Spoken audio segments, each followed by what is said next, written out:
Okay, male genital system pathology. So we're going to start with the penis.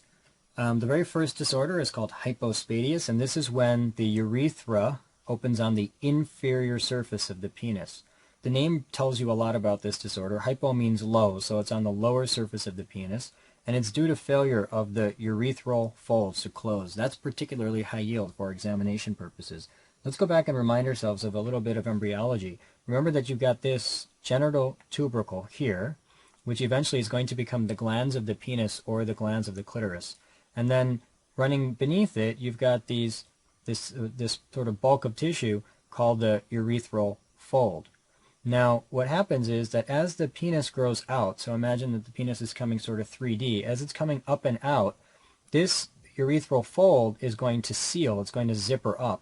And as this zippers up, that then seals the inferior surface of the penis and closes the urethra inside of the penis. If you were looking at it in cross-section like this, what you'd actually see is something like this, with these two bumps. Let's put an A and a B here, with these two bumps representing A and B here.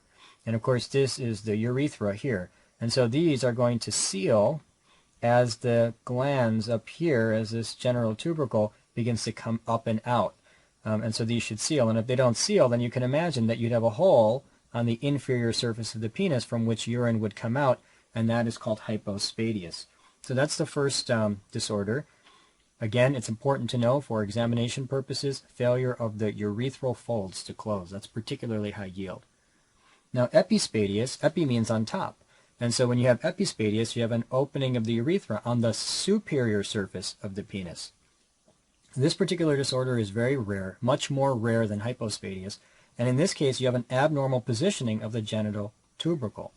So let's go back and remind ourselves that if the genital tubercle was here, and then you had this urethral fold here, and this was going to go up and out, and then this was going to zipper closed. Imagine that instead of being up here, the genital tubercle is here.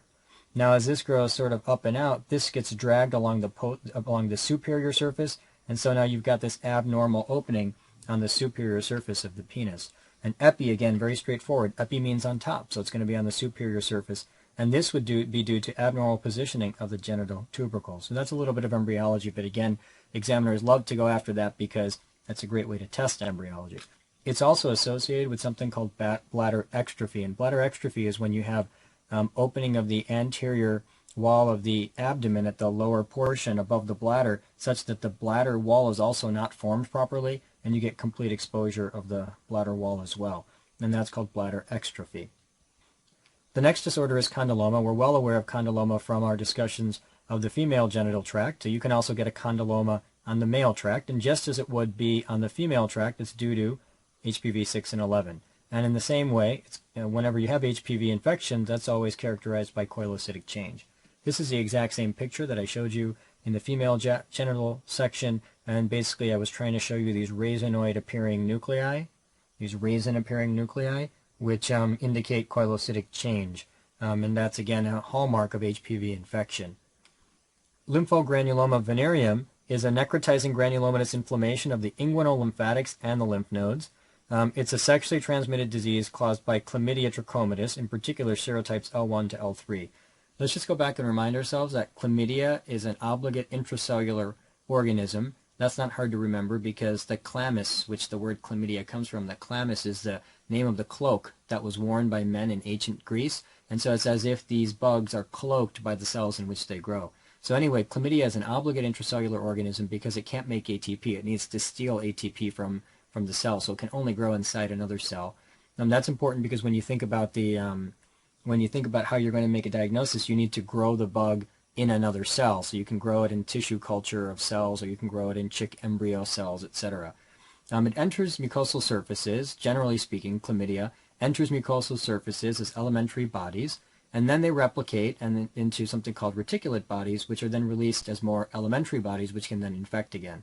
Then remember that chlamydia trachomatis is divided into several serotypes. So there's A through C, which causes trachoma. There's D through K, which causes urogenital infections and conjunctivitis, and then there's L1 through L3.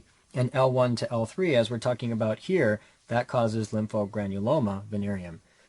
Now, eventually what happens is that you eventually get healing with fibrosis, but you can get rectal strictures, especially if there's perianal involvement.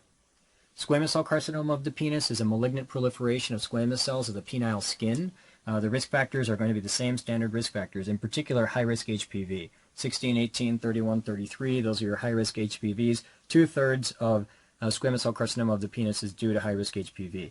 There is also an association with lack of circumcision, and the idea here is that if the patient has foreskin, that can act as a nidus for the inflammation and irritation if it's not properly maintained. And so improper maintenance of the foreskin becomes a risk factor.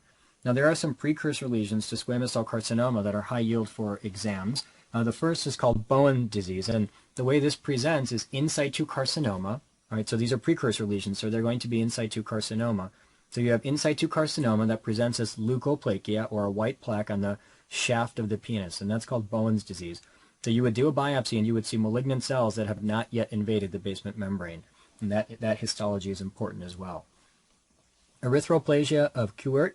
This is where the patient has in situ carcinoma, but instead of presenting as leukoplakia, it presents as erythroplakia, hence the term erythroplasia. And this would be present on the glands of the penis. So erythroplasia on the glands of the penis. Again, it's a precursor lesion to squamous cell carcinoma of the penis. And the third would be something called Bowenoid papulosis. Now, basically, it's called papulosis because you have little papules and they tend to be reddish.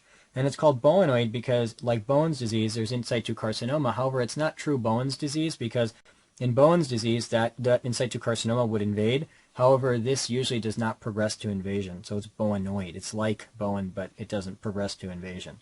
So again, Bowenoid papulosis, reddish papules on the skin of the penis. So that concludes our discussion of penis, and the next topic will be testicle.